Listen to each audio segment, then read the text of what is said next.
Related party disclosure. तो ये वाला पॉइंट जो है आपका, ये आपको आपके ऑडिट में भी था, राइट? ऑडिट में है आपको ये पॉइंट। अब जो सिर्फ ग्रुप 1 वाला है उनको समझ में नहीं आएगा ये क्या चल रहा है, ऑडिट में ये क्या है, but I try my best कि आपको रिलेटेड पार्टी से समझा पाऊं क्या है। प्रैक्टिकल में कुछ भी नहीं, it is purely theoretical, it is purely theoretical, practical कुछ भी नहीं है, ठीक है। Now what is related party? सबसे पहले तो ये स्टैंडर्ड खुद ही बोल रहा है हमको सिर्फ डिस्क्लोज करके दो, इसके अलावा और हम डिमांड नहीं कर रहे हैं, हमें सिर्फ क्या चाहिए, डिस्क्लोजर चाहिए, राइट? किसका डिस्क्लोजर चाहिए? रिलेटेड पार्टी का। अब एग्जैक्टली क्या ये क्यों बनाया गया? बहुत बार कंपनीज क्या करती है, किसी एक इंसान को एक प्रोडक्ट सस्ते में बेच देगी, सस्ते में बेच देगी, राइट? अब अगर उसको सस्ते में बेच रहा है तो सस्ते में देने का रीजन क्या है? हो सकता है वो रिलेटेड पार्टी हो। तो मेरे यूजर्स को पता होना चाहिए कि आप ये प्रोडक्ट इस इंसान को दे रहे हो और ये प्राइस कम करके दे रहे हो। बहुत बार ऐसा भी होता है कि हम वो पैसा छोड़ देते हैं और इधर बताते थे वेंडर्स को लॉस हो गया, राइट? तो अगर उसके थ्रू हो रहा है तो हमें पहले पता होना चाहिए कि that is a related party. तो ये एज बनाया गया सिर्फ ये बताने के लिए कि कौन सा रिलेटेड पार्टी है, राइट? तो ये रिलेटेड पार्टी में आपको क्या क्या पॉइंट्स पढ़ने हैं, तो मेजर पॉइंट्स क्या क्या है? तो major points is meaning, major point क्या है आपका?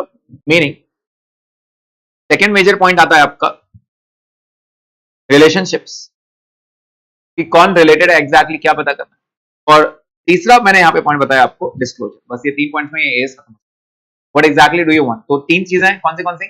Meaning, relationships and disclosure and feel and this AS, right? तो 3 ही पॉइंट्स हैं। अब ये एज का जो बाइफिकेशन था वो बहुत थोड़ा ऑड था, हर चीज की अलग अलग मीनिंग है। मैंने इसको हॉरिजॉन्टली कर दिया ये चार्ट में, राइट? अगर आप ये चार्ट गो थ्रू करोगे तो आपको सारी चीज समझ में आएगी। तो हम सबसे पहले मीनिंग समझते हैं, what is related party? What is a related party? तो यहाँ पे one party who has control और power to exercise significant influence. अब कंट्रोल का मतलब क्या होता है और सिग्निफिकेंट इन्फ्लुएंस का मतलब क्या होता है, हम आगे देखेंगे धीरे धीरे, राइट? तो मैंने आपको बोला one party who has control और has the significant influence over what? Over other party at any point of time during the period. मतलब साल भर रिलेशनशिप रहना ऐसा जरूरी नहीं है। अगर पूरे साल में आपने एक महीना भी अगर उसके साथ रिलेशनशिप रखा है, मतलब वो चीज आपकी रिलेशनशिप डेफिनेशन बैठ रही है, तो आपको रिपोर्ट करना जरूरी है, राइट? फॉर एग्जाम्पल, अगर मैं आपको बोलूं मेरा रिपोर्टिंग पीरियड 1 अप्रैल 2022 टू 31 मार्च 2023 है, राइट? मान लेता है एक की मैनेजर पर्सन था मिस्टर ए, उसका कोई एक रिलेटिव था, ऑब्वियसली उसके रिलेटिव को हम रिलेटेड पार्टी बोलेंगे, राइट? तो अगर वो यहाँ पे था, यहाँ पे, सिर्फ यहाँ पे, और उसके बाद अब आप बोलोगे कि वो रिलेटिव नहीं है, तो मैं एंटरप्राइज की बात करता हूँ, लेट्स से होल्डिंग सब्सिडी की बात, राइट? ये 3 मैंने एक कंपनी में ए लिमिटेड, बी लिमिटेड की होल्डिंग कंपनी थी, लेकिन उसके बाद होल्डिंग निकाल दिया उसने, उसका जो इन्वेस्टमेंट था वो निकाल दिया, तो अब वो होल्डिंग नहीं है। लेकिन क्या eight any point of time वो होल्डिंग था? Yes, that means it was related, right? It was related, तो हमको वो डिस्क्लोज करना जरूरी है। तो यहाँ पे एट एनी पॉइंट वहां पे दिया है, तो हर पॉइंट का यहाँ पे मतलब आपको समझना है, राइट? तो what is related party definition? It is nothing but one party who has control or power to exercise significant influence. The keywords are control and significant influence at any point of time during the reporting period. कोई भी point पे पूरे साल भर में अगर एक महीने से अगर आप होल्डिंग या सब्सिडरी भी थे, तो that means you were related to each other, और अगर आप रिलेटेड थे तो फिर आपको ये डिस्क्लोज करना पड़ेगा। Is the point clear? तो हमने यहाँ बता दिया। अब आपको मालूम कैसे पड़ेगा कंट्रोल कैसे मिलेगा और सिग्निफिकेंट इन्फ्लुएंस का मतलब क्या होता है। तो how to get a control over the party, control कैसे मिलेगा? तो यहाँ पे पहला है तो holding company, that is voting power of more than 50%। अगर आप 50% से ज्यादा में आ रहे हो वोटिंग पावर में, तो आप ऑटोमेटिकली होल्डिंग कंपनी बन जाते हो and you have the control over that, right? क्या होल्डिंग का सब्सिडी पे पूरा कंट्रोल रहता है। तो basically I am talking about the holding company, right? Next, power to compose, again the compose the governing body of the entity. अगर आपके पास कोई पावर है कि आप अगर बोलोगे कि इसको बीओडी में ले लो, if you have the power to compose, मतलब किसको बाहर करना है किसको अंदर रखना है, although you don't have the voting power, but अगर आपके पास अथॉरिटी है to manage the BOD, BOD आपकी बात मानेंगे, ये पर्सन को बाहर करो, वो पर्सन को लेके आओ, अगर आपकी बात मान रहे, you have the power to compose the governing body of the entity, at that time उसको बोलेंगे आपका कंट्रोल है, क्योंकि आप बीओडी अगर आप सिलेक्ट कर रहे हो तो आपको ही कंट्रोल हो ना पूरा, राइट? राइट। एंड द तीसरा इज वोटिंग पावर ऑफ 20% और मोर। 20% और मोर कहने से कि एसोसिएट्स में आके बैठा, अगर आप 20% ज्यादा आते हैं, क्या आप एसोसिएट्स में आते हैं? एसोसिएट्स का एएस याद है क्या आपको? 20 और जेबी का क्या था? 27। ठीक है, ओके, तो थोड़ा बहुत याद रहना चाहिए वैसे। चलिए, तो मैंने आपको क्या कहा, वोटिंग पावर ऑफ 20% और मोर। जब हम 20% और मोर बोलते हैं तो उसको हम क्या बोलते हैं, there is a substantial interest, right. तो कंट्रोल का उसने डेफिनेशन डिफाइन किया आपके सामने। कंट्रोल क्या है, एक तो वोटिंग पावर आपके पास मोर देन 50% आना चाहिए। 50% और मोर वोटिंग पावर आया मतलब आपके पास पूरा कंट्रोल है, राइट। और else you have the power to compose. Compose is the keyword, right, compose है। और तीसरा क्या बोला उसने, अगर आप 20% और मोर में भी आते हो तो भी आपका सब्सटेंशियल इंटरेस्ट है, तो भी आपका कंट्रोल रहने वाला है, राइट। आगे एंड, ये एंड और नहीं है, 20% ज्यादा है और साथ में एक और चीज जरूरी है। एक और चीज क्या जरूरी है, you have the power to direct the financial और द ऑपरेटिंग मैटर्स। अगर आपके पास 20% ज्यादा है और फाइनेंशियल मैटर्स में आपका इन्वॉल्वमेंट रहेगा कि नहीं ऐसे नहीं करेंगे वैसे करेंगे, ये चीज वैसे नहीं करनी चाहिए, ये चीज ऐसी करनी चाहिए, अगर आपका उस पर राइट है, if you have the power कि आप उसको चेंज करवाओ डिसीजन को, दैट मीन्स आपका आपको आपके पास कंट्रोल है एंड इसलिए आप रिलेटेड पार्टी बन रहे हो।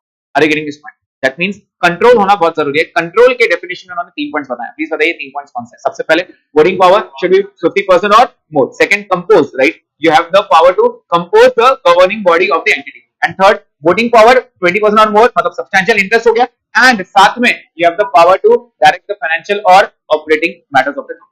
क्या ये कंट्रोल का डेफिनेशन समझ में आया? जब भी रिलेटेड पार्टी पे क्वेश्चन आएगा आपको ये कंट्रोल का डेफिनेशन नहीं, right, you have to write the definition. तो आपको क्या क्या डिफाइन करना पड़ेगा, you have voting power of 50% of मतलब होल्डिंग कंपनी बन जाओगे आप। You have the power to compose, ये एक इंपॉर्टेंट वर्ड है, कंपोज। एंड तीसरा क्या है, 20% और मोर, और साथ में आपको क्या चाहिए, the power to direct the financial और the operating matters. Is the point clear? क्या ये कंपोज कंट्रोल का डेफिनेशन समझ में आया? तो अब एक बार फिर से ऊपर जाते हैं वापस मीनिंग में। What was the meaning? Meaning क्या था, वन पार्टी हैज कंट्रोल और the power to exercise significant influence at any point of time during the reporting period. कोई भी टाइम पे, अगर आपका रिपोर्टिंग पर 1 साल का या 6 महीने का है, उसमें 1 महीना ही सही अगर आप थे तो आपको उसको रिलेटेड पार्टी बोलना पड़ेगा, राइट। उसके बाद कंट्रोल का हमने डेफिनेशन पढ़ा। कंट्रोल में हमने 3 पॉइंट्स पढ़े, कौन से? वोटिंग पावर ऑफ 50% और more, the power to compose, right. And तीसरा क्या था, voting power of more than 20% and the power to direct the financial और the operating matters. Is the point clear? पक्का? नेक्स्ट, अब आते हैं what do you mean by significant influence. Significant influence हम किसको बोलेंगे? सबसे पहले पावर टू पार्टिसिपेट। मैंने यहाँ पे वर्ड क्या यूज किया, वर्ड्स पे ध्यान दो। यहाँ पे मैंने बोला पावर टू डायरेक्ट, मतलब आप डिसीजन मेकिंग कर सकते हो, इसलिए मैंने इसको यहाँ पे लिखा चेयरपर्सन, राइट। आप उसका डिसीजन मेकिंग चेंज कर सकते हो। और मैंने यहाँ पे क्या लिखा, पावर टू पार्टिसिपेट, आप सिर्फ पार्टिसिपेट कर सकते हो, right. You don't have the power to direct, उसको ये नहीं बोल सकते तू ऐसा कर तू ऐसा कर, आप पार्टिसिपेट करो उनके डिसीजन मेकिंग में, आप पार्टिसिपेट कर रहे हो, दैट मींस आपका significant, right. The financial operating matters, the financial and और ऑपरेटिंग मैटर्स, राइट। आगे, आपका इन्फ्लुएंस कब माना जाएगा, मतलब पावर टू पार्टिसिपेट कब माना जाएगा? तो फर्स्ट है एप्लीकेशन ऑफ लॉ। अगर गवर्नमेंट ने बोल दिया भाई इसको हमेशा बोर्ड मीटिंग में रखा करो, इसको बीओडी में एक मेंबर ले लो आप, इसको हमेशा रखा करो, इसको सिर्फ पार्टिसिपेंट दो, इसकी सुनो मत, इसको लेकिन पार्टिसिपेंट हर मीटिंग में आपको बिठाना है, इसको बात करना, राइट। दूसरा, agreement with the share holders, मेरे शेयर होल्डर्स से मेरा एक एग्रीमेंट हुआ, राइट। शेयर होल्डर्स ने एग्रीमेंट करके दिया है कि ये पर्सन आपके बीओडी में मेंबर रहने वाला है। और तीसरा, वोटिंग पावर ऑफ, अब मैंने वर्ड क्या यूज किया, जनरली, तो क्वेश्चन आपको यहाँ पे कंफ्यूज करेगा। मैंने इसके पहले भी 20% वर्ड यूज किया था, राइट। 20% के साथ if you have the power to direct, at that time you have the control, right. और मैं सिग्निफिकेंट इन्फ्लुएंस किसमें बोल रहा हूं, जनरली 20% अगर आपके पास पावर रहता है जनरली, उसके साथ पावर टू डायरेक्ट नहीं है। आपको क्या मिला है यहाँ पे, 20% तो मिला ही है यहाँ पे, राइट। और साथ में और पावर क्या मिला है, पावर टू डायरेक्ट, ये दोनों चीज रही तो आपको कंट्रोल माना जाएगा। लेकिन अगर आपके सिर्फ जनरली 20% है और आपके पास पावर टू डायरेक्ट नहीं है, you only have the participation power, आपके पास डायरेक्ट करने का पावर नहीं है, आपके सिर्फ पार्टिसिपेशन का है, तो आपका सिग्निफिकेंट इन्फ्लुएंस माना जाएगा, ना कि कंट्रोल माना जाएगा। क्या ये पॉइंट एकदम क्लियर है, राइट। अब मैंने जनरली 20% क्यों यूज किया, क्योंकि कभी कभार क्वेश्चन आपको देगा, गिव प्रेफरेंस टू क्वेश्चन, कभी कभार वो बोलेगा कि उसका answer 18%, he has 18% control, right, but he has the power to participate।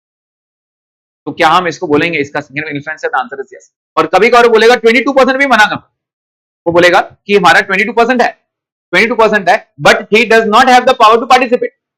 मैंने बोल दिया भाई सिग्निफिकेंट इन्फ्लुएंस पे डेफिनेशन बैठ ही नहीं रहा है फिर तो, क्योंकि पावर टू पार्टिसिपेट आना चाहिए, राइट। तो आप प्रेफरेंस किसको दोगे? आप ये नहीं बोलोगे सर हमने 20% पढ़ा है, अभी इसका 22% तो इसका सिग्निफिकेंट इन्फ्लुएंस है। लेकिन अगर क्वेश्चन ने क्लियरली बोल दिया इसका 22%, but he does not have the power to participate, at that time इसका सिग्निफिकेंट इन्फ्लुएंस नहीं माना जाएगा। क्या ये पॉइंट क्लियर है, राइट। सो हमने पावर टू मतलब सिग्निफिकेंट इन्फ्लुएंस में 3 पॉइंट्स देते हैं। सिग्निफिकेंट इन्फ्लुएंस में क्या बोल दिया हमने, application of law, right. Second, agreement with the share holders, and third, generally 20% और मोर, वोटिंग पावर ऑफ 20% और मोर। समझ में आ रहा है ये पॉइंट? चल एक बार इसको साइड कर देते हैं, अब वापस से हम इसको पूरा रीड करते हैं। प्लीज बताइए हमने मीनिंग में क्या पढ़ा? Is one party right has control or the power to exercise significant influence at any point of time during the reporting period, right? Control रहना जरूरी है, सिग्निफिकेंट इन्फ्लुएंस रहना चाहिए eight any point of time. फिर मैंने control बताया और significant influence बताया। अगर हमको कंट्रोल चाहिए, किसी भी कंपनी पे कंट्रोल चाहिए, तो उसके डेफिनेशन में तीन चीजें आ रही है। कौन सी तीन चीजें आ रही है? Voting power of 50% or more, power to compose, right, the governing entity of the body, third, voting power of 20% and more, and the power to direct participate नहीं, direct the financial or the operating matters। यही point clear है? ये क्या माना जाएगा? Control. अगर हम significant influence की बात करें, सिग्निफिकेंट इन्फ्लुएंस, तो you have the power to participate. ये पावर कैसे मिलेगा आपको? पहला तो या तो गवर्नमेंट ने बोलना चाहिए, right, application of government, right. Second, दूसरा agreement with the share holders, and तीसरा क्या बोला मैंने आपको? जनरली 20% और मोर, वोटिंग पावर ऑफ 20% और मोर। लेकिन ये मैंने आपको नोट दिया है, क्वेश्चन प्रेफरेंस ऑफ क्वेश्चन को।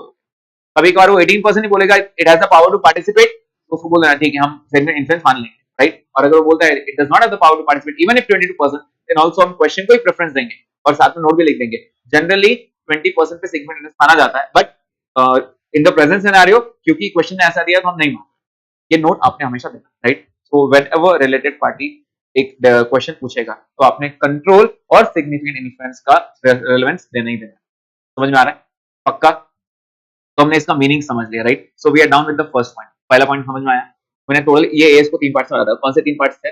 Meaning, relationships and disclosure. Meaning समझ में आ गया आपको। मीनिंग में हमने अलग अलग पार्ट्स के अलग अलग मीनिंग्स भी समझ लिए, right. We start now with the relationships. Relationships उसने बोला है पैरा 3। पैरा 3 में उसने 5 पॉइंट्स दिए, A B C D E. A B C D E. मैं पहले सीधा सीधा सी पे आता हूं भैया, फिर हम पहले डी से स्टार्ट करते हैं। डी वाला इजी है, राइट। पहला डी वाला इजी है। व्हाट इज की? केएमपी। केएमपी इज की मैनेजरल पर्सनल बोलते हैं, नॉर्मली उसको पर्सनल बोलते हैं, केएमपी, राइट। तो मैंने बोल दिया की मैनेजरल पर्सन। आपको याद आ रहा होगा हमने फाइनेंशियल स्टेटमेंट में सेक्शन 197 198 देखा था, मैनेजरल रेम्यूनरेशन। रेम्यूनरेशन में हमने तीन लोगों को एक्स्ट्रा पावर्स बोले थे, right. WTD, managing director and manager. ये तीन लोगों को मैंने बोला था ये आपके की मैनेजरल पर्सनल रहने वाला है। तो यहाँ पे वही डेफिनेशन है, right. Who are the key managerial person for you? Normally तो आप बोलोगे whole time director, the managing director and the manager, right. Normally they are known as the key managerial person plus उनके relatives. अब ये key managerial person कैसे बनता है? Key managerial person? So they have the power and responsibility of PDC. They have the power and responsibility of PDC. What is PDC? Planning, direct and control. You have the power to plan, you have the power to direct and you have the power to control, right? तो ये ना यहाँ पे clear लिख दिया, power and responsibility। उनकी responsibility कि यहाँ पे planning भी आपको करनी है, direction भी आपको देखना है और control भी आपको ही करना है, right? At that time you will be termed as KMP. What is KMP? Key Managerial Personnel। वो तो है ही related party, right? मतलब at any point of time अगर मैं इनको की मैनेजरल पर्सन को सैलरी पे कर रहा हूं, क्या मुझे ये अलग से डिस्क्लोज करना पड़ेगा? यस, ये डेफिनेशन में आ रहा है, ये रिलेशनशिप है, ये रिलेटेड पार्टी है, ये डेफिनेशन में आ रहा है। That means anything which you are paying to KMPs should be reported separately, disclosure देना पड़ेगा आपको। समझ में आ रहा है क्या? If you are giving anything to them plus अगर उनके रिलेटिव्स को भी दिया जा रहा है तो भी ये रिलेटेड पार्टी ही माना जाएगा। Is the point clear? Right. So हमने डी पॉइंट में पढ़ लिया। डी पॉइंट में क्या आ रहा है? केएमपी। डी पॉइंट में क्या आ रहा है? पैरा 3 में KMP, that is the key managerial personnel. कैसे बनता है key managerial personnel? You have the power and responsibility of PDC. What is PDC? Planning, directing and control. Is the point clear? यहाँ पे सिर्फ एग्जीक्यूटिव डायरेक्टर्स बैठते हैं, मतलब non executive directors यहाँ नहीं बैठते हैं। Clear point? जो पार्ट टाइम रहते हैं, जो आपके नॉन एग्जीक्यूटिव डायरेक्टर्स रहते हैं, वो इसमें नहीं है। समझ में आ रहा है सबको? अब रिलेटिव्स के डेफिनेशन में उसने बोल दिया हाउस, father, mother, brother, sister, son, daughter. 7 लोग आपके रिलेटिव्स कहलाएंगे। समझ में आ रहा है? इसके अलावा अगर कोई रहता है चाचा का बेटा, वो नहीं चलेगा, राइट। रिलेटिव्स में उन्होंने 7 लोगों को डिफाइन किया है। Is the point clear to everyone? Yes, okay. अब आते हैं सी। तो हमने पैरा डी हमने कवर कर लिया, राइट। पैरा 3 सी पे आते हैं। What is 3 C? Individual, ideally a share holder. Individual, कोई एक शेयर होल्डर जो मेरा है, हु कंट्रोल्स और हैज सिग्निफिकेंट इन्फ्लुएंस। अब वो आपको देके रखेगा, कंट्रोल का डेफिनेशन पढ़ा था क्या हमने, बताओ तो। वोटिंग पावर ऑफ 50% और more. Next, power to compose the governing body of the entity. Next, 20% or more, and the power to direct the financial or operating, right? तो आपका कंट्रोल है, अगर कोई शेयर होल्डर का कंट्रोल है या फिर सिग्निफिकेंट इन्फ्लुएंस है, ये कैसे मिलता है? सबसे पहले power of participation is the word, right? और ये पावर कैसे मिलेगा? Government, that is application of law, right? Agreement with share holder. तीसरा, जनरली वोटिंग पावर ऑफ 20% और मोर। अगर आपके पास कोई इंडिविजुअल के पास, इंडिविजुअल पैरा 3C में आ गया, राइट? 3D में क्या है? 3D में क्या आया था? KMP। 3C में क्या आ रहा है? इंडिविजुअल मतलब आइडियली शेयर होल्डर, राइट? और अगर उसका कंट्रोल या सिग्निफिकेंट इन्फ्लुएंस है तो ये रिलेटेड पार्टी है, और प्लस उसके रिलेटिव्स, अगेन रिलेटिव्स की डेफिनेशन में सेम आ रहा है।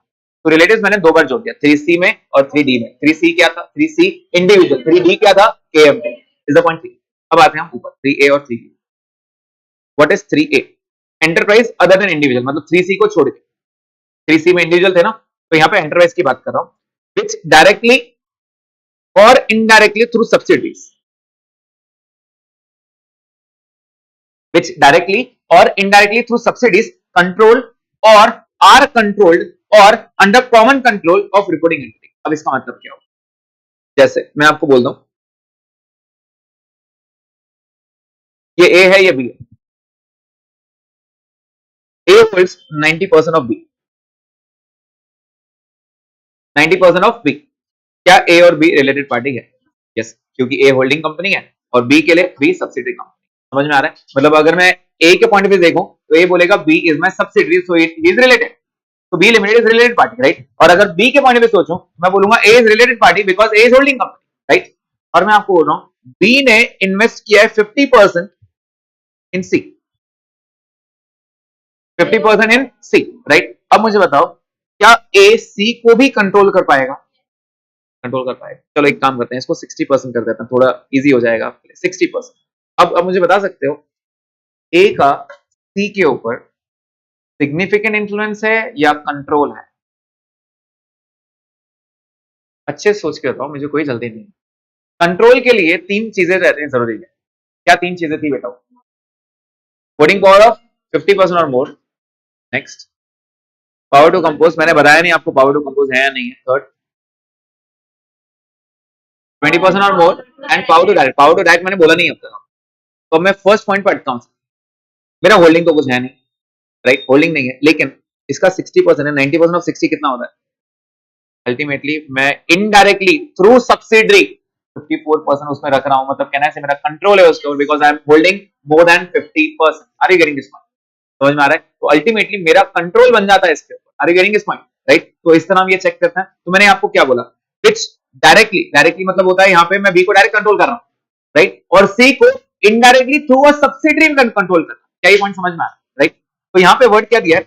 एंटरप्राइज अदर देन इंडिविजुअल में, विच डायरेक्टली मैं डायरेक्ट कंट्रोल करूंगा बी को, या फिर इनडायरेक्टली थ्रू सब्सिडरी मैं सी को भी कंट्रोल करूंगा, not directly but indirectly, right? Through subsidiary control और आर कंट्रोल्ड। जैसे बी बोलेगा कि हाँ मैं कंट्रोल हो रहा हूं, ए कंट्रोल कर रहा है, राइट? और कंट्रोल और अंडर कॉमन कंट्रोल, ए दोनों को कॉमनली कंट्रोल कर रहा है, right? Of the reporting entity. क्या ये पॉइंट समझ में आ रहा है? राइट? तो मैंने एक डेफिनेशन स्टडी कर लिया, अब हमने 3ABC पढ़ लिया। प्लीज बताइए what is a? Enterprise other than individual, right? तो आपका डायरेक्ट या फिर इनडायरेक्ट कंट्रोल थ्रू सब्सिडी रहना चाहिए, राइट? ये हो गया 3A में। 3C में हमने क्या पढ़ा? इंडिविजुअल्स नॉर्मली अ शेयर होल्डर, राइट? और उसके रिलेटिव्स, राइट? डी में हमने क्या पढ़ा? KMP और उनके रिलेटिव्स। समझ में आ रहा है? KMP कैसे बनेगा? कोई भी, you have three things, PDC, you have the power to plan, direct and control। समझ में आ रहा है? KMP, right? अब हम आते हैं 3B पे। What is 3B? 3B बोलता है अगर आप एसोसिएट्स या जॉइंट वेंचर में आते हो या फिर वाइस वर्सा, तो आप रिलेटेड पार्टी कहलाओगे। How will I become an associate?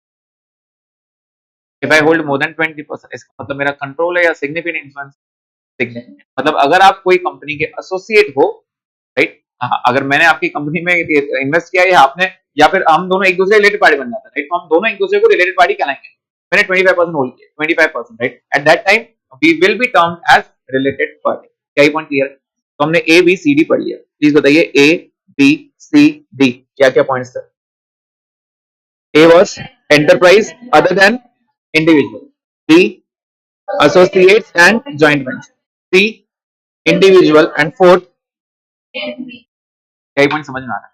अब अगर आप ये 3 A B C D का रेफरेंस दोगे ना तो एग्जामिनर खुश होकर आपको 1 मार्क एक्स्ट्रा ही देगा। ऑल्दो थ्योरी है, राइट? थ्योरी में अगर आप की पॉइंट्स नोट डाउन करते हो और अगर आप ये सेक्शन ये दे देते हो para 3A 3B 3C 3D तो वो 1 मार्क तो एक्स्ट्रा देगा आपको, ये बात तो फर्स्ट समझ में आ रहा है। तो रिलेशनशिप्स हमने पैरा 3 में देखा, पैरा 3 में हमने 3A 3B 3C 3D देख लिया, राइट? आगे क्या बात करते हैं? ई में क्या बोल रहा है? entities which are under control, yes, which are under control or influence of persons defined in 3C और 3D। वो क्या बोल रहा है? अगर 3C में कौन है? Individual, right? जैसे मान लेता है ए लिमिटेड में एक शेयर होल्डर है मिस्टर एक्स, राइट? और इसका इसके ऊपर कंट्रोल है। क्या रिलेटेड पार्टी? यस। क्या ये शेयर होल्डर तो हमारे पैरा 3C में आ रहा है, राइट? और इसका ही मिस्टर एक्स का बी लिमिटेड में ये है, क्या बोलते हैं, कंट्रोल, इन्फ्लुएंस है इसका, मतलब 20% से ज्यादा होल्डिंग है। तो क्या ये भी रिलेटेड पार्टी कहलाएगा? आंसर है क्योंकि ये 3C और 3D के डेफिनेशन में आ रहा है। मतलब अगर कोई पर्सन 3C या 3D में आ रहा है, 3C या 3D में आ रहा है और उनका इन्फ्लुएंस किसी और कंपनी पे है तो वो कंपनी में मेरी रिलेटेड पार्टी कहलाएगी। समझ में आ रहा है ये पॉइंट? तो इस तरह उन्होंने रिलेटेड पार्टी को डिफाइन किया। क्या बोला उसने? Entities which are under control or influence of persons defined in para 3C और 3D। अगर आप 3C में कौन था? इंडिविजुअल। 3D में कौन था? KMP। अगर KMP का या इंडिविजुअल जो पर्सन हमारे कंट्रोल हमारे साथ रिलेटेड है, अगर उनका किसी कंपनी पे कंट्रोल है या उसी किसी कंपनी में सिग्निफिकेंट इन्फ्लुएंस है तो वो पार्टी भी इनडायरेक्टली मेरा रिलेटेड पार्टी कहलाएगी। क्या ये point clear? So we have 5 definition A B C D E। एक बार डिफाइन करता है, जल्दी बताइए। ए क्या था? Enterprise other than individual, right? कैसे? डायरेक्टली और indirectly through subsidiary are controlled, yes, control और आर कंट्रोल्ड और are under common control, right? एक बार फिर से एंटरप्राइज अदर देन इंडिविजुअल में कौन क्या क्या है? डायरेक्टली और इनडायरेक्टली थ्रू सब्सिडरी, कंट्रोल और आर कंट्रोल्ड और are under common control, right, of the reporting entity. तो ये सब आपके 3A में आएंगे। What is 3B? associates and joint venture and vice versa, right? 3C individual और shareholder plus relatives में 7 लोग। कौन कौन? spouse, father, mother, brother, sister, son, daughter। समझ में आ रहा है? ये 7 लोग। 3D पे आ गए। 3D पे क्या था? KMP क्या है? की मैनेजरियल पर्सन। कैसे बनता है कोई भी KMP? Power and responsibility to planning, directing and control, PDC, right? और नॉर्मली एग्जीक्यूटिव डायरेक्टर से नॉन एग्जीक्यूटिव नहीं है। नॉर्मली KMP में 3 लोग आते हैं, WTD, manager and managing director, right? Ideally plus उनके रिलेटिव्स, राइट? और 3E ने क्या कहा?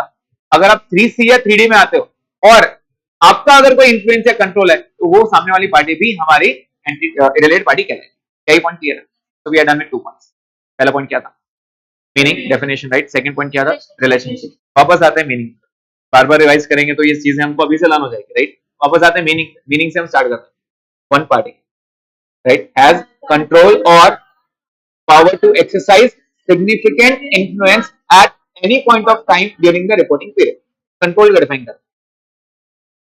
voting power of 50% or more। Second, power to compose the governing entity, governing body of the entity। Third, voting power of 20% or more and the power to direct the financial or the operating matters, right?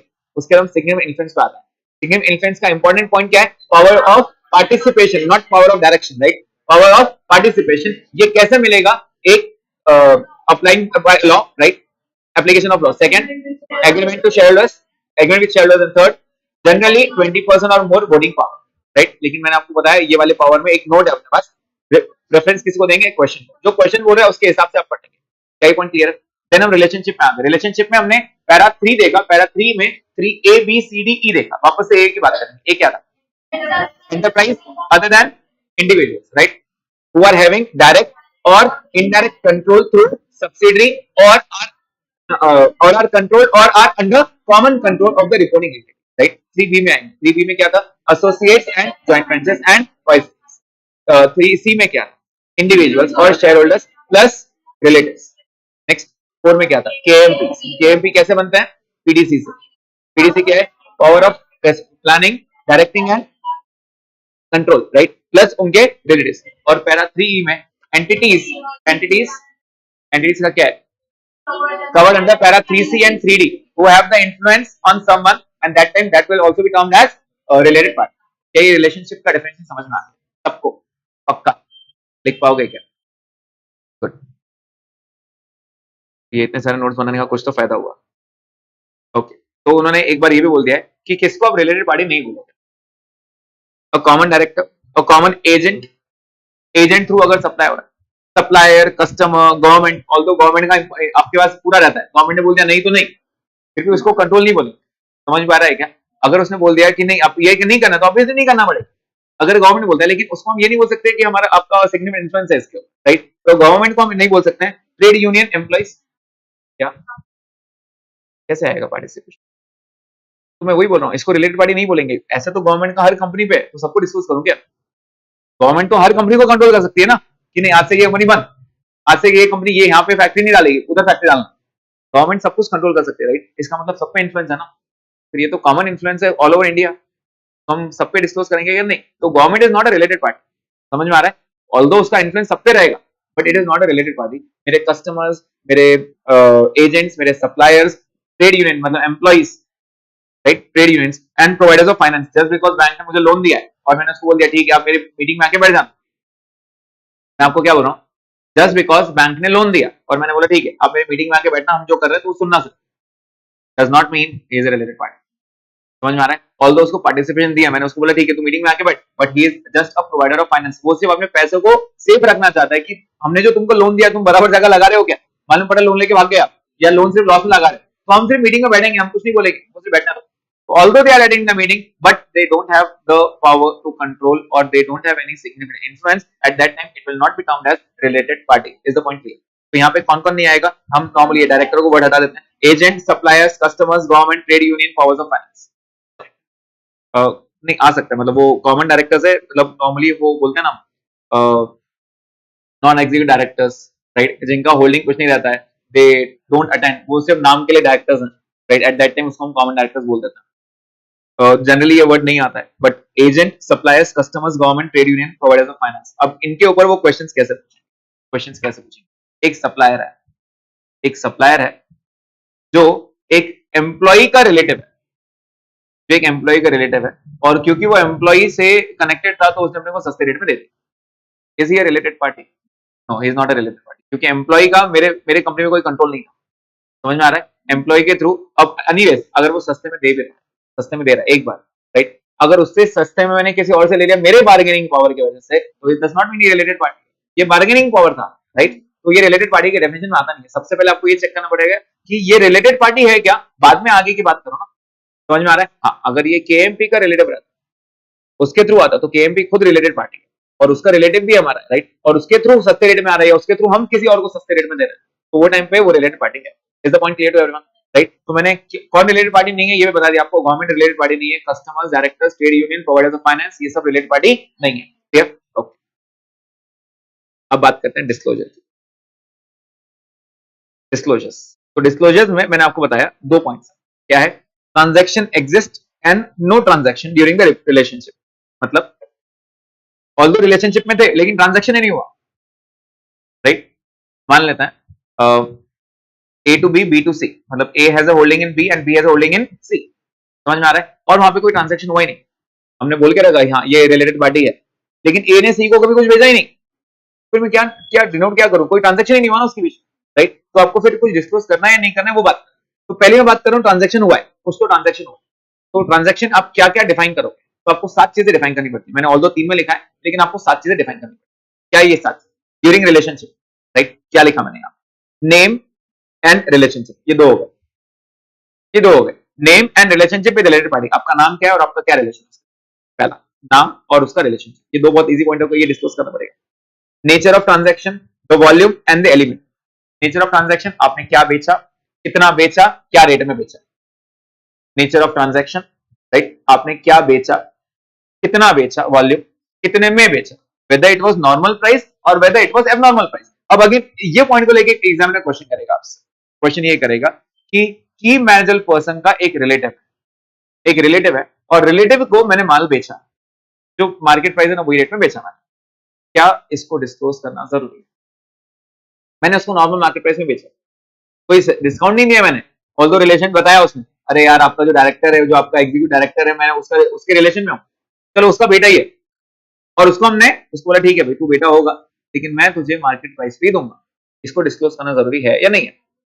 बिल्कुल करना पड़ेगा। क्यों? Related party है, मैंने आपको पहले ही बोला, यहाँ पे नॉर्मल हो या एबनॉर्मल उससे फर्क नहीं पड़ता है, आप रिलेटेड पार्टी हो तो डिस्क्लोज करना पड़ेगा।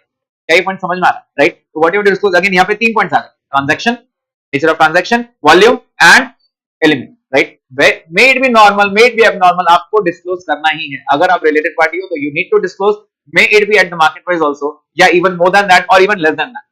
मैं ऐसा नहीं बोल रहा हूँ कि हमेशा सस्ते में बेचना, कभी कभी हम रिलेशन में ज्यादा में बेच देते हैं, राइट, वो भी डिस्क्लोज करो। समझ में आ रहा है पॉइंट ये? एंड तीसरी चीज है, उनका आउटस्टैंडिंग बैलेंस कितना है, बैड डेट से यार कोई डिस्काउंट है क्या? अगर कोई उनका आउटस्टैंडिंग बैलेंस है, जैसे हमने बेच दिया तो बेचा और सालों साल पैसे नहीं आए, मैं मांग भी नहीं रहा उससे, तो are there any outstanding balances? और क्या फिर कुछ बैड डेट से आपने कुछ एक्स्ट्रा डिस्काउंट दिया है क्या उसको? ये चीजें हमको रिनोट करनी है। समझ में आ रहा है? So what to disclose, the name and the relationship, the nature of transaction, volume and element, may it be normal, may it be abnormal, is there any outstanding balance or bad debts और any other discount, is the point clear? Right, we need to disclose अगर ये transaction हुआ है तो, right, अगर transaction नहीं हुआ, right, and if the relationship is due to control का डेफिनेशन याद आ रहा है? 3 पॉइंट्स थे, होल्डिंग पावर ऑफ 50% और more, second power to compose, third holding power of 20% और more and the power to direct the financial and operating loss. Clear? और अगर ऐसा है और कोई ट्रांजैक्शन नहीं हुआ है तो सिर्फ नेम एंड रिलेशनशिप देके खत्म कर, आपको और कुछ डिस्क्लोज नहीं करना है। एंड इन अदर केसेस, मतलब अगर आपको कोई सिग्निफिकेंट इन्फ्लुएंस है और कोई ट्रांजैक्शन नहीं हुआ तो कोई डिस्क्लोज करने की जरूरत नहीं है, there is no disclosure required. Is the point clear? एक last point, no disclosures for, किसके लिए डिस्क्लोज नहीं करना पड़ेगा? It is against the ethics of business, software disclose करने की जरूरत नहीं है। And in consolidated financial statements, अगर कोई आइटम एलिमिनेट हो गया, जैसे हम बोलते हैं सेट ऑफ हो गया, तो आइटम को वापस से डिस्क्लोज करने की जरूरत नहीं है अगर वो सीएफएस बना रहे हैं तो, right. So in CFS the items या transactions which are eliminated and if it is against the ethics of business, at that time we don't need to disclose. तो ये चीजें 2 पॉइंट मैंने बता दिया, ये डिस्क्लोजर में नहीं आएंगे। कई पॉइंट क्लियर है? अगेन ये एथिक्स ऑफ बिजनेस में कुछ डिफाइंड नहीं है, उन्होंने सिर्फ एक सेंटेंस देके छोड़ दिया आपको, राइट। अगर ये अगेंस्ट में आया तो आप डिस्क्लोज मत। तो ये सारे पॉइंट्स हैं और यहाँ पे आपका ये नहीं खत्म नहीं है, ये ऑब्वियसली हम क्वेश्चंस करेंगे, ये क्वेश्चंस रीड आउट करेंगे, लेकिन हर क्वेश्चन में ऑल्दो मैंने ये देखो ये सब बनाया आपके लिए, कुछ नोट्स बनाया मैंने आपके लिए, I have made some notes जिसके अंदर सब क्वेश्चन आंसर्स हैं, बट मैं आपको ये बोलूंगा कि ये आंसर्स पे फोकस नहीं करना, आपको आपके कीवर्ड्स मैंने बताया है, राइट। आपको कंट्रोल का डेफिनेशन हमेशा देना है, राइट। आपको रिलेशनशिप्स या फिर सिग्निफिकेंट इन्फ्लुएंस, रिलेशनशिप में 3ABCDE ये मैंने आपको सिखाया है, वो रेफरेंस देना है। और डिस्क्लोजर में क्या आएगा, तो डिपेंडिंग अपॉन द क्वेश्चन आपको वो रेफरेंस देना है, राइट। प्लीज ये आंसर पे फोकस नहीं करना, आंसर्स अपने मैंने आपको ऊपर दिया, वो चार्ट में सब कुछ है, क्लियर है? एक बार रिवाइज करें पूरा, उसके बाद हम क्वेश्चंस करते हैं। तो 3 पॉइंट्स थे हमारे एएसएटी में, ओनली 3 पॉइंट्स। 3 पॉइंट्स कौन सा? Meaning, disclosure and relationship, right. हमने ये पॉइंट देखा, meaning, relationship and disclosure, right. पहले मीनिंग की बात करते हैं। वन पार्टी हैज कंट्रोल और power to exercise significant influence at any point of time during the reporting period, right? Control, significant influence and at any point of time, control की बात करते हैं। control 3 points, voting power of more than 50%, power to compose the governing body of the entity, voting power of 20% or more, and power to direct the financial and or corporate operating matters, right? Second part, significant influence, power of participation in what? In the financial and or operational matters, right? Power कैसे मिलेगा? Yes, government application या फिर application of law, agreement with shareholders, generally voting power of 20% or more, give preference to question. उसके बाद हम आते हैं relationship. Relationship para, preference to question, मतलब कभी कभार हमने जनरली 20% बोला है, राइट। वो आपको ऐसे बोल देगा ए होल्ड्स 18%, तो हमारी डेफिनेशन में नहीं आ रहा, लेकिन फिर वो आगे क्वेश्चन बोल देगा he had the significant influence and he had the power of participation, वो खुद बोल रहा है 18% पे पावर ऑफ पार्टिसिपेशन, फिर मैं मना कैसे करूं उसको? हमने तो पढ़ा है 20% का रूल, लेकिन क्वेश्चन बोल रहा है 18% पे भी पावर है, तो मानेंगे भी, ठीक है तू सही है, क्वेश्चन सही है, क्वेश्चन बिल्कुल सही है, क्वेश्चन गलत नहीं है। Although will make a note, generally significant influence, that is power of participation, is counted at 20% or more, but as per the given question it is 18% and it is given it has significant influence, and that's why we are concerning this as related party। समझ में आ रहा है? तो ये definition आपको देना पड़ेगा, जनरली 20%, लेकिन मैंने आपको बोला क्वेश्चन को प्रेफरेंस देना, क्वेश्चन ही सब कुछ है। समझ में आ रहा है? इसके बाद हम रिलेशनशिप में आ गए, रिलेशनशिप पैरा 3, उसके बाद हमने ए बी सी डी ई देखा, राइट? हम ए से स्टार्ट करते हैं। What is a? Enterprises other than individual having direct or indirect control through subsidiaries or are controlled or are under common control of the reporting entity। Clear? ये हो गया एक। दूसरा एसोसिएट्स एंड जेवी, ये किसमें था? 3B, 3B में था। तीसरा इंपॉर्टेंट, इंडिविजुअल्स या फिर शेयर होल्डर एंड रिलेटिव्स। फिर अब इंडिविजुअल कैसे क्या बन जाएगा हमारे पास? कैसे बन जाएगा वो? he has the control or the significant influence, हमने ऑब्वियसली देखा है ऊपर, कंट्रोल या significant influence रहना चाहिए रिलेटेड पार्टी के लिए। उसके बाद अब आगे पढ़, राइट? वो मीनिंग में आना चाहिए, तो ही तो रिलेशनशिप हम डिफाइन कर पाएंगे, राइट? उसके बाद ये होने के बाद एक मिनट, रिलेटिव्स में कौन कौन है पहले वो तो? Spouse, father, mother, son, daughter, brother, sister, right? Okay, आगे आता है केएमपी पे, 3D। 3D is KMP, KMP की मैनेजरियल पर्सनल। एक केएमपी बनने के लिए क्या होना पड़ता है? Power and responsibility to planning, directing and controlling, right? ये plus relatives, plus relatives, normally non executive directors यहाँ पे नहीं आते, राइट? फिफ्थ पॉइंट क्या था? entities which are covered under 3C, para 3C and 3D and have control or influence on some other entity, at that time वो entity भी related party कहलाएगी, right? तो 3ABCD कंफर्म क्लियर हो गया पूरा, right? Not related party कौन से कुछ भी थोड़े बहुत याद है?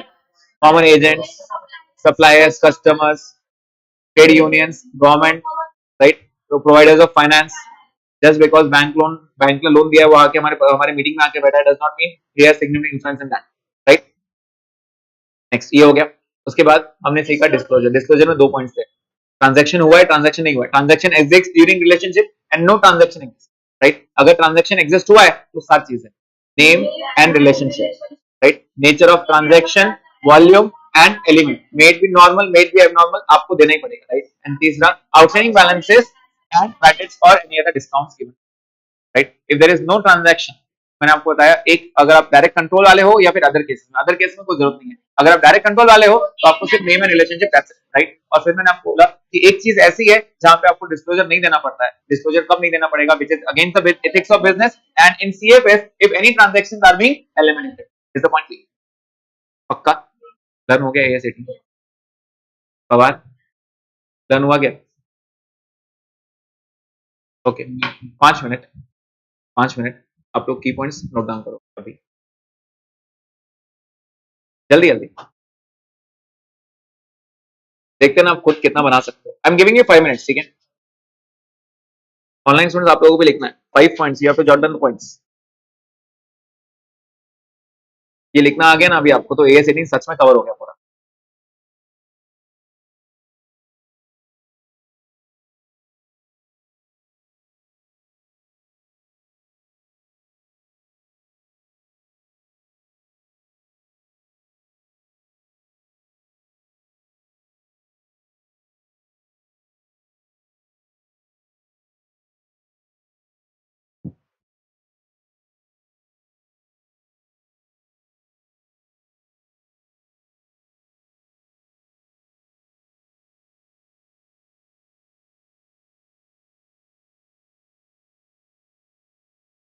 Late me check.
Online students मुझे ग्रुप पे फोटोज चाहिए।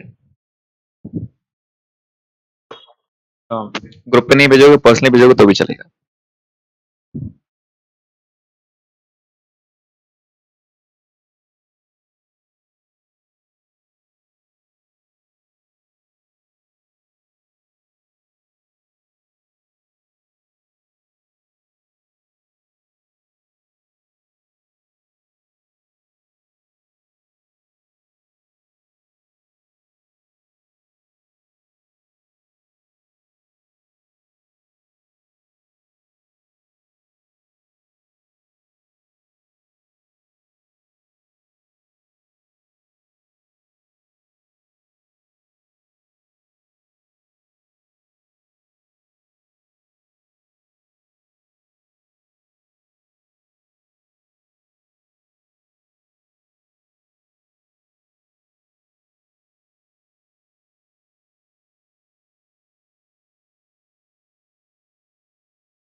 There are transactions and there are no transactions.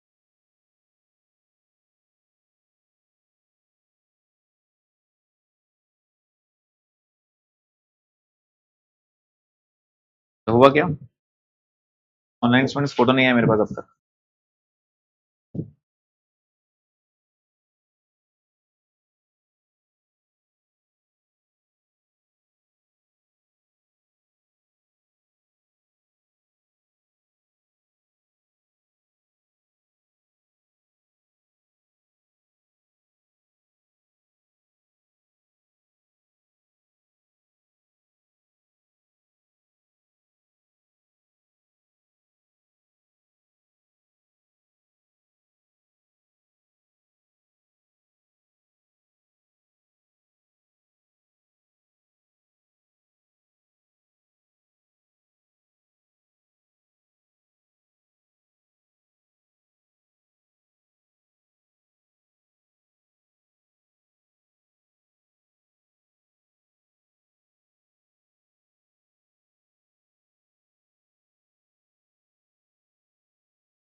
Normally we set the prices, ऐसा बोल दो आप।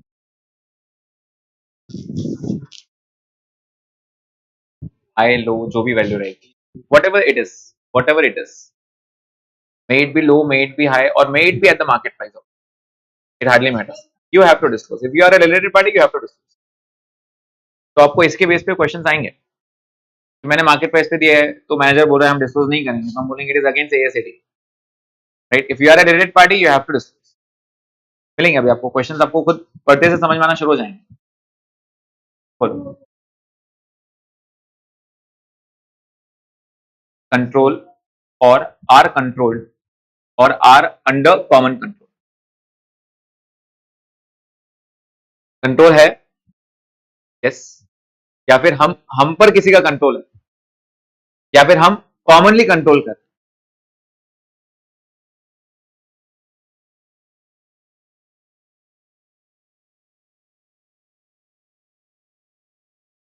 पीडीसी, पीडीसी, पीडीसी याद रखना, वो शॉर्ट फॉर्म लिख सकते हो आप, PDC, power and responsibility of planning, directing and control. बोलो बोलो बोलो बोलो, आप मुझे बोलो। हाँ, अगर other cases, if you are having direct control then also आपको नेम एंड रिलेशनशिप बताना पड़ेगा। In rest other cases there is no disclosure required because कोई ट्रांजैक्शन हुआ ही नहीं था। ठीक है, बोलो, हो गया पूरा? ओके, क्वेश्चंस में आने से पहले एक बार फिर से फाइनल रिवीजन। नहीं नहीं, यस बोलो।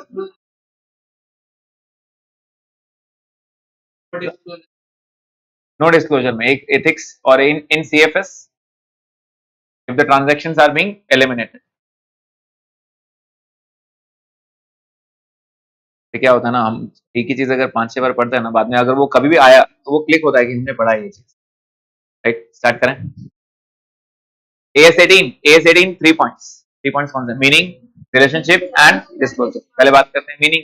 Meaning, one party has control और power to exercise significant influence at any point of time during the reporting period. अगर हम कंट्रोल की बात करें तो आपको कंट्रोल मिलता है 3 चीजों से, राइट। कोई भी एक चीज से आपको मिलेगा कंट्रोल। क्या था? Voting power of 50% or more, power to compose the governing body of the enterprise, right, of the entity, and third, voting power of 20% or more, and the power to direct what the financial or operating matters, right। आगे बात करते हैं significant influence की, power of participation in what? In financial and or operational matters। power participation मिलेगा कैसे?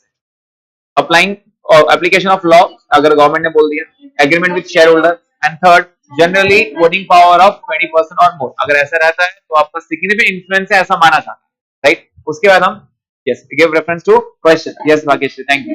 उसके बाद आते हैं रिलेशनशिप में पैरा 3 ABCDE। ए में हम आते हैं, ए क्या था? Enterprise other than individual. Other than individual में वो हैव डायरेक्ट और indirect control through subsidy or are controlled और are under common control of the reporting entity।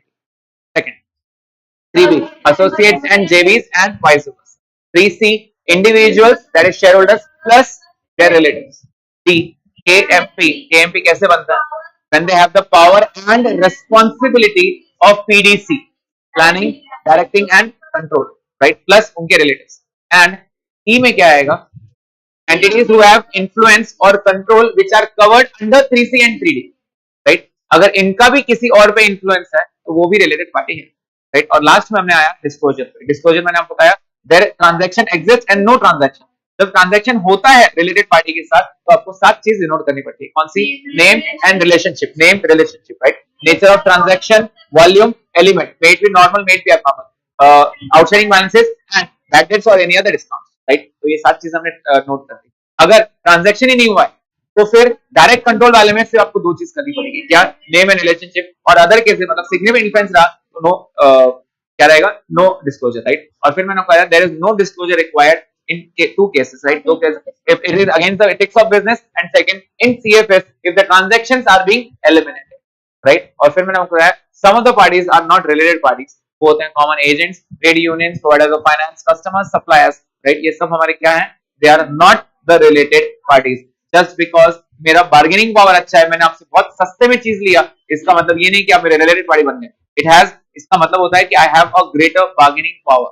Are you getting this point? तो इसको रिलेटेड पार्टी नहीं बोलेगी, because customers और जो सप्लायर्स रहते हैं नॉर्मली उनको रिलेटेड पार्टी नहीं कहा जाएगा। Is the point clear? Providers of finance, bank ने हमें बहुत सारा लोन दिया है और वो हमारी बीओडी में आके बैठ गया, मीटिंग में आके बैठ गया बीओडी में, राइट? तो क्या उसका सिग्निफिकेंट इन्फ्लुएंस माना जाएगा? The answer is no. Just because he is participating in the meeting does not mean उसका सिग्निफिकेंट इन्फ्लुएंस है, because he is just a provider of finance. He just want कि उसका पैसा सेफ है, उसको फर्क नहीं पड़ता है आप बिजनेस कर रहे हो या नहीं कर रहे हो, उसका पैसा सेफ रहना चाहिए, इसलिए वो अटेंड कर रहा है। Is the point clear? It does not have any power to control और power to direct. Is the point clear? ये चीजें समझ में आ गई? यही था AS 18। चलिए कुछ क्वेश्चंस पढ़ते हैं, क्या बोल रहे हैं यहाँ पे। Identify the related parties in the following cases as per AS 18। वो क्या बोल रहा है? A holds 51% of B। A holds 51% of B। क्या A होल्डिंग है और B सब्सिडी? ओके। और B holds 51% ऑफ O। क्या अगर A होल्डिंग है, A होल्ड कर रहा है B को और B होल्ड कर रहा है O को, तो क्या अल्टीमेटली A और O भी रिलेटेड पार्टी बन जाएंगे? यस, समझ में आ रहा है? ओके, तो A के पॉइंट ऑफ व्यू सोचो बेटा, A के पॉइंट ऑफ व्यू से कहने से A बोलेगा भाई B भी मेरी सब्सिडी और O भी मेरी सब्सिडी, राइट? क्योंकि अगर B का पेरेंट कंपनी A है तो O का पेरेंट कंपनी B है, obviously they are related to each other, right? Okay, आगे अगर B के पॉइंट ऑफ व्यू सोचो, B holds 51% of O, right? और क्या A होल्डिंग है और क्या O सब्सिडरी है? मैंने वही लिखा, A is the holding company and O is the subsidiary company, is the related party, right? अब O के पॉइंट ऑफ व्यू सोचो, कहने से O के पॉइंट ऑफ व्यू से ये दोनों ही रिलेटेड पार्टी बन जाएंगे। क्या ये दोनों होल्डिंग कंपनी कहलाएंगे? क्या ये दोनों होल्डिंग कंपनी कहलाएंगे? यस। अगर A होल्ड करता है B को और B होल्ड करता है O को, तो ऑब्वियसली O जो है वो बोलेगा A और B दोनों ही मेरे holding company. Are you getting इसको? दोनों होल्डिंग है। और लास्ट पॉइंट अभी मैं रीड कर रहा हूं, Z होल्ड्स 49% ऑफ O। 49% में आपको क्या मिलता है? कंट्रोल या सिग्निफिकेंट, राइट? तो हम एसोसिएट बोल सकते हैं, राइट? एसोसिएट्स बोल सकते हैं यहाँ पे। तो आपका सेकंड इन्फ्लुएंस रहेगा, मतलब you are the investor. Investor को हम क्या बोल सकते हैं? एसोसिएट बोल सकते हैं, राइट? तो उन्होंने वर्ड इन्वेस्टर यूज किया है यहाँ पे, इन्वेस्टिंग पार्टी, या फिर हम इसको एसोसिएट बोल सकते हैं। Obviously is a related party, 49% है, he has the significant influence. 20% on more की बात होती है, राइट? और अगर हम Z की बात करें, Z, तो obviously O becomes the, is the point clear? तो ये रिलेटेड पार्टी कहलाएगा। नेक्स्ट बात करते हैं, अब देखते हैं, अब आप लोग आंसर्स खुद देना शुरू कर दो। Mister Raj, a relative of की मैनेजरल पर्सनल, की मैनेजरल पर्सनल का KMP का रिलेटिव था। रिलेटिव में कौन कौन आता है? स्पाउस, मदर, फादर, सन, डॉटर, ब्रदर, सिस्टर। तो ये राज कुछ ना कुछ तो रहा होगा इसका, right? Received a remuneration of 2,50,000 for his services in the company for the period from 1/4 to 36। 3 महीने में हमारे काम पे था मिस्टर राज, जो उसका रिलेटिव था, और उसको 2,50,000 हमने उसके सर्विस के लिए प्रोवाइड की। On 1/7 he left the service, और उसके बाद उसको वो निकल गया। Should the relative be identified as on the closing date on 31st March for the purpose of AS 18? Yes, क्योंकि कीवर्ड क्या था उसके अंदर? At any point of time during the reporting period was the keyword। समझ में आ रहा है? तो will you have to report this?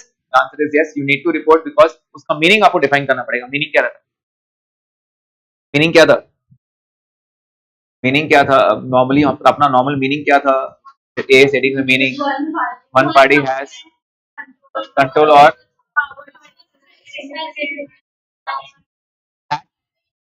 Any point of time during the recording period. यहाँ पे कीवर्ड उसे किसको पकड़ा? Any point of time.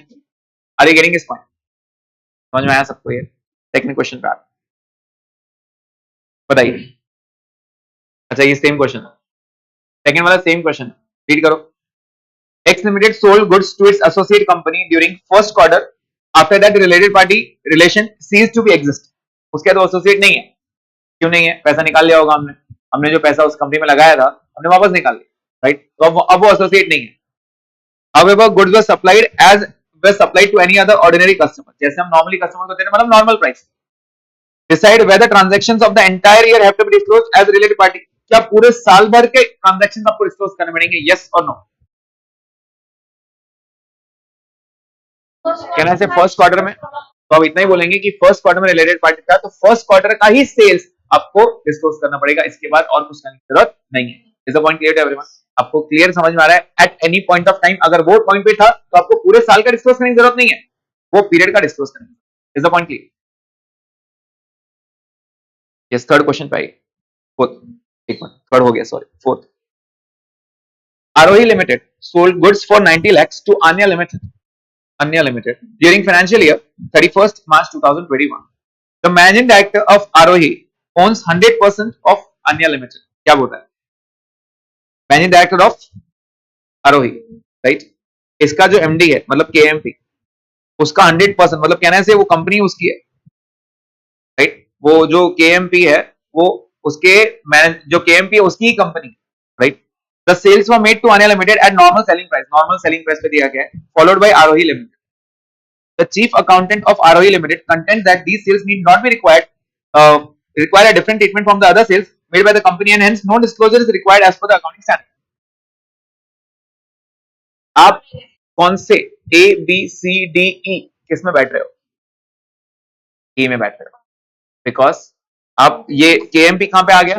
3D में आया, राइट? और उनसे रिलेटेड अगर उनका इन्फ्लुएंस किसी और पे, उनका अगर कोई एंटिटी का रेफरेंस अगर उस पे है, इन्फ्लुएंस है, तो आप 3E में आते हो और वो हमारा रिलेटेड पार्टी है, तो आपको करना तो पड़ेगा। मे it be normal, may it be abnormal, कुछ फर्क नहीं पड़ता है, आपको डिस्क्लोज करना पड़ेगा। तो यहाँ पे पैरा 3E का रेफरेंस देना जरूरी है।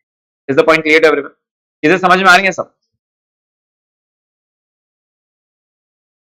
सेम क्वेश्चन, ये 100% ऑफ गंगा, तो ये दोनों सेम क्वेश्चन है, तो रिपीट क्वेश्चन छोड़ देना। बीओडी को रेम्यूनरेशन पे करना, क्या ये रिलेटेड पार्टी कहलाएगा? यस और नो?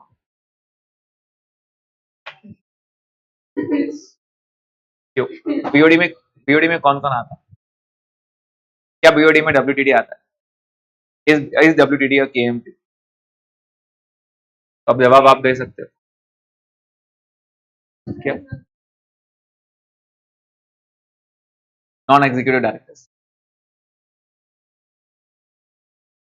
बीओडी में आ रहा है तो बीओडी में नॉन एग्जीक्यूटिव आते ही नहीं है ना नॉर्मली। वो बीओडी में जो पार्टिसिपेट करते हैं उनकी बात कर रहा हूं। क्या वो पार्टिसिपेट कर रहे हैं? पार्टिसिपेट तो कर रहे हैं। पार्टिसिपेट कर रहे हैं तो मतलब आप बोल रहे हो सिग्निफिकेंट इन्फ्लुएंस भी, और अगर सिग्निफिकेंट इन्फ्लुएंस है तो रिलेटेड पार्टी है। समझ में आ रहा है? ये पॉइंट पे डिस्कशन भी हुआ ना हमारा कि अगर मैं केएमपी को रेम्यूनरेशन पे कर रहा हूं तो क्या उसको डिस्क्लोज करना पड़ेगा? Answer is yes. समझ में आ रहा है? लास्ट सेंटेंस पढ़ो।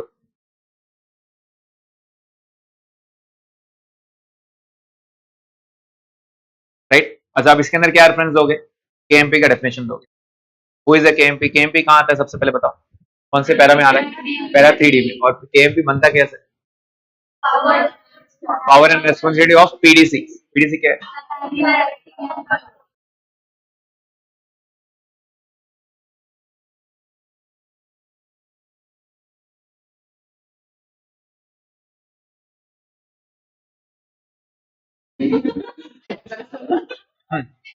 तो अगर केएमपी हो तो आपको रिलेटेड पार्टी माना जाए। इज द पॉइंट क्लियर है? तो ये चीजें आपको खुद मेंशन करनी पड़ेगी। पैरा 3D में आ रहा है कि 3D लिखा है कि उसने कहीं पर नहीं मेंशन किया है कि? ठीक है, आप मेंशन कर दें। Okay, mister Subhash Kumar is a managing director of A limited and holds 72% capital of B limited. सबसे पहले ये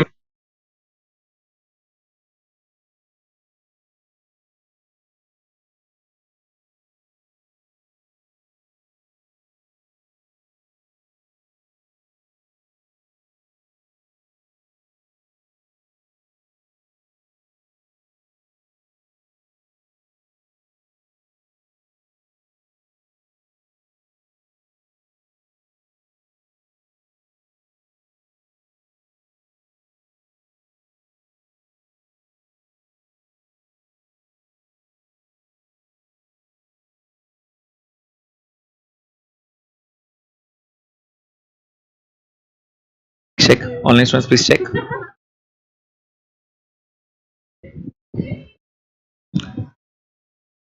बैटरी लो हो गई, सुबह से चालू है लेक्चर्स।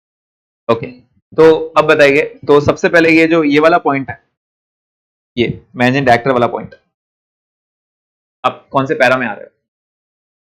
MD कौन से पैरा में? 3D, और ये 72% आ गया तो किसमें आ रहे हो आप? 3E। क्या ये रिलेटेड पार्टी कहलाएगा? रिलेटेड पार्टी दोनों भी कहलाएंगे। तो आपको para 3C sorry para 3D और 3E का रेफरेंस देके खत्म कर देना है। समझ में आ रहा है सबको? ये दोनों पॉइंट्स हो गए हमारे। ये रिसीव्ड रेम्यूनरेशन उसके बाद छोड़ दिया उसने, क्या रिपोर्ट करना पड़ेगा? Yes. 50 lakhs to associate in first quarter में सेल के बाद उसके बाद वो सीज हो गया, करना पड़ेगा? Yes.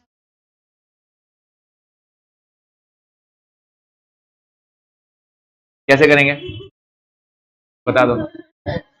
Power and responsibility of PDC, बस इतना ही मेंशन।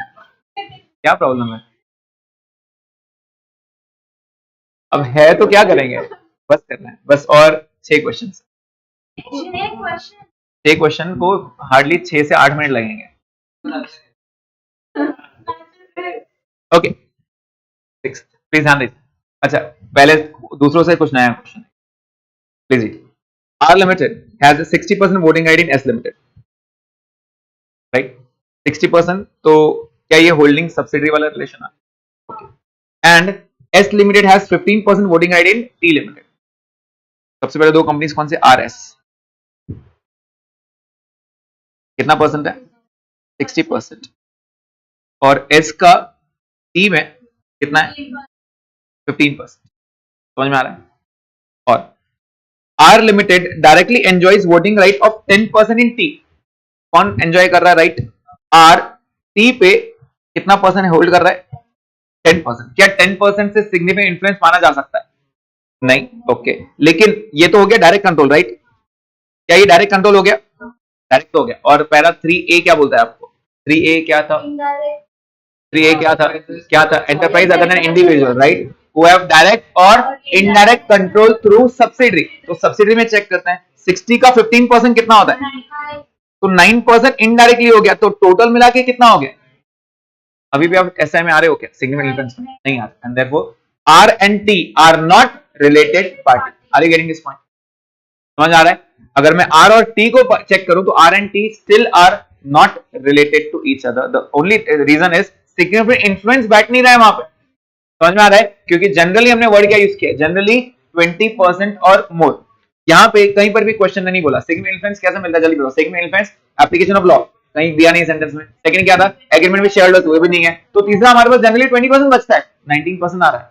डायरेक्टली एंड इनडायरेक्टली 19% आ रहा है। तो क्या सिग्निफिकेंट इन्फ्लुएंस माना जा रहा है? The answer is no. तीनों चीजें नहीं बैठ रही है बेटा यहाँ पे। जब तीनों नहीं बैठ रही है तो I can say R and T are not related to each other. Is the point clear? Right? क्या लिखोगे क्वेश्चन में? इसके अंदर सॉल्यूशन क्या लिखोगे? R and S are related and S and T are not related। और फिर ये तो हो गया। 3A का रेफरेंस देना पड़ेगा। What is 3A? Enterprise other than individual who have direct or indirect control through subsidiary। In the present scenario, right, R has a direct control of 10% on T and an indirect control through subsidiary of 9%, making a total of 19%। Still, it does not have any significant influence because significant influence कब आता है? 20% or more। तो ये लिखना पड़ेगा, right? Significant influence, we get a significant influence in a entity when we have a voting power of 20% or more। In the present scenario, we just have 19% and therefore we don't have any significant influence and therefore it is not a related party। क्या ये sentence आप लिख पाओगे बेटा? पक्का?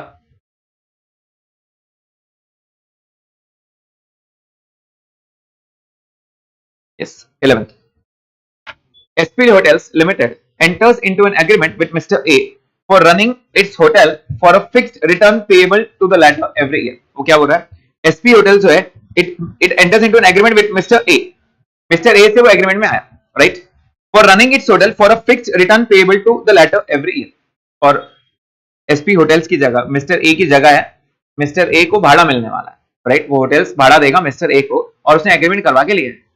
The contract involves the day-to-day management of the hotel, while all financial and operating decisions are taken by the BOD of the company। Mr. A को हम भाड़ा दे रहे हैं और हमने एग्रीमेंट करवा के लिया, राइट? और उसको कोई राइट नहीं है यहाँ पे। ये जो फाइनेंशियल डिसीजन लेते हैं वो कौन ले रहा है? BOD ले रहा है। Mr. A does not own any voting power। उसके पास कोई वोटिंग पावर भी नहीं, right? Would he considered as the related party? क्योंकि एग्रीमेंट था तो क्या ये रिलेटेड पार्टी बन रहा है? अच्छा, एक रिलेटेड पार्टी के लिए दो चीजें जरूरी है, कंट्रोल या तो सिग्निफिकेंट इन्फ्लुएंस। कंट्रोल कब मिलता है? सोचो, आप ही डिफाइन करना शुरू करो। कंट्रोल कब मिलता है? 50% नहीं है। दूसरा, कंपोज, पावर टू कंपोज नहीं है। तीसरा, 20% और मोर, कुछ भी नहीं है, उसने क्लियर बोल दिया वोटिंग पावर है ही नहीं। फिर हम सिग्निफिकेंट इन्फ्लुएंस पे आ गए। इन्फ्लुएंस में 20% वाला तो कट गया, right? Law, application of law, government भी नहीं बोल रहा है। थर्ड, एप्लीकेंट शोल्डर्स, वो भी नहीं बैठ रहा है, कोई डेफिनेशन भी नहीं बैठ रहा है। आप जस्ट आपने एग्रीमेंट किया है कि भाई मैं आपको भाड़ा दूंगा टाइम पे, समझ में आ रहा है क्या? हाँ, फिर अगर उसकी इच्छा होती है तो होटल पे आके बैठ जाते हैं काउंटर पे, समझ में आ रहा है? जस्ट वो ऐसे भाई मैं जगह मेरी है, मैं आके बैठूंगा, ऐसे आके बैठ गया, तो क्या उसका सिग्निफिकेंट इन्फ्लुएंस है क्या इसके ऊपर? नहीं। समझ में आ रहा है क्या? And therefore is not a related party. Define क्या करो तब तो रिलेटेड पार्टी का मीनिंग दे दोगे आप। मीनिंग में क्या आएगा आपको मालूम है? पूरा लिखेंगे। कंट्रोल का सिग्निफिकेंट इन्फ्लुएंस का नहीं बता रहा हूँ पूरा लेकिन अब आपको लर्न हो गया, राइट? लर्न हो गया ना? यस। तो you have to give the meaning and therefore he is not a related party, क्योंकि आप वहां पे क्लियर लिखोगे he does not have any control and does not have any significant influence, therefore he cannot be termed as related party. Is the point clear? A Limited has two associates, B and C, and owns 25% of the voting power of B and 30% of the voting power of C. क्या बोल रहा है वो? A के दो associates है। A जो है B में कितना होल्ड कर रहा है? 25%, और C में कितना होल्ड कर रहा है? C में 30% होल्ड कर रहा है। अब मैं आपसे सिंपल सी चीज पूछ रहा हूं, क्या A B से और A C से रिलेटेड है? यस, क्योंकि वो क्या एसोसिएट्स में आ रहा है, राइट? लेकिन क्या B और C एक दूसरे से रिलेट कर रहा है? क्या B और C का आपस में कोई रिलेशन?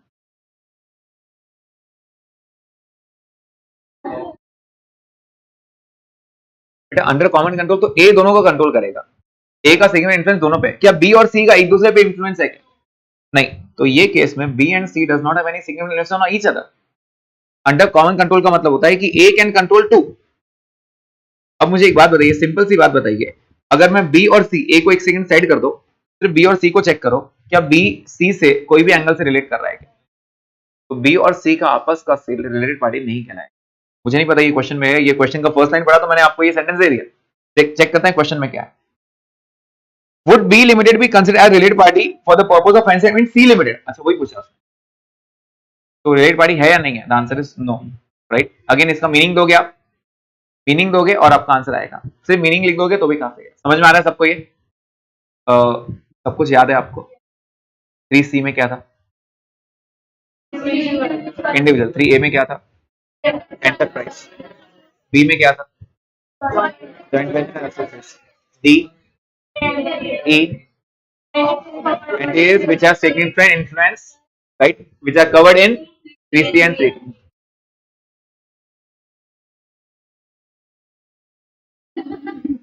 अच्छा, ये वाला हो गया अपना ऑलरेडी। रनिंग अ बिजनेस, वो अभी भाड़े वाला एग्रीमेंट नहीं, नॉट रिलेटेड पार्टी।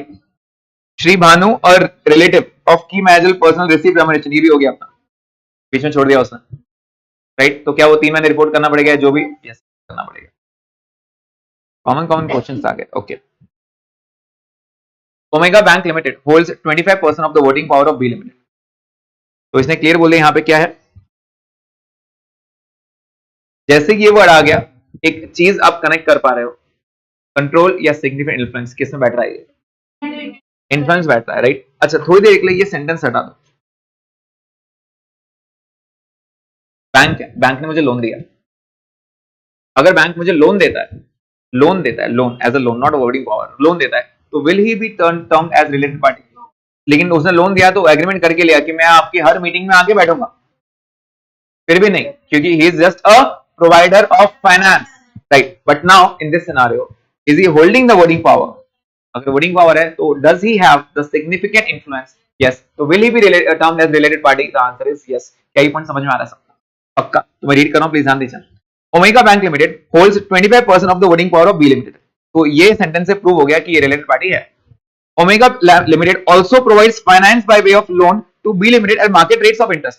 और although voting power है, लेकिन जो मार्केट में भाव चले उससे उसने लोन दिया, right? On account of which Omega Bank Limited would have the power to nominate one person to the board of directors of B Limited. और ये लोन की वजह से, ये लोन देने की वजह से उसके बाद एक पावर आ गया कि वो BOD में एक बंदा अपॉइंट कर सकता है। any major transactions proposed to be entered into B Limited would need the consent of Omega Limited. Omega bank अगर कुछ चेंज करना है तो ओमेगा बैंक का रेफरेंस लगेगा, बैंक को बोल के देना पड़ेगा भाई करूं क्या मैं ये, राइट.